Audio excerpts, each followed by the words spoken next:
వాటికి సంబంధించి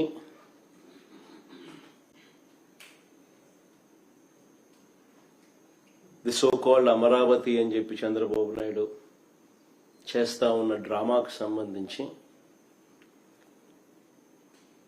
నాణ్యానికి ఇటువైపున రెండవ సైడ్ మీ ద్వారా ప్రజల ముందు ఈరోజు ఉంచే ప్రయత్నం చేస్తా ఉన్నాను.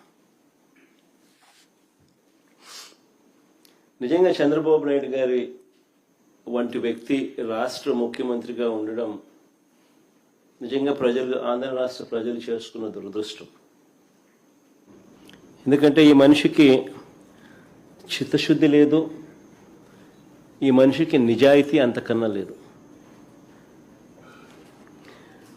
పరిపాలన అంటే చంద్రబాబు నాయుడు గారి దృష్టిలో అది కేవలం దోపిడీ చేయడానికి, అవినీతిని చేయడానికి మాత్రమే తన దృష్టిలో పరిపాలన అంటే. రకరకాలుగా ఈ పద్ధతుల్లో దోపిడీ చేసే కార్యక్రమంలో భాగంగా దానికి రకరకాలుగా పేర్లు పెడతాడు, రకరకాలుగా దాని చుట్టూ డ్రామాలు అల్లుతాడు. విజన్ అంటాడు, సంపద సృష్టి అంటాడు, ఇలా రకరకాలుగా కొత్త కొత్త పేర్లు పెడతాడు. పేర్లు పెట్టి టాపిక్లు డైవర్ట్ చేస్తూ, స్కాములు చేస్తూ దోచేసే ప్రయత్నాలు చేస్తూ ఉంటాడు.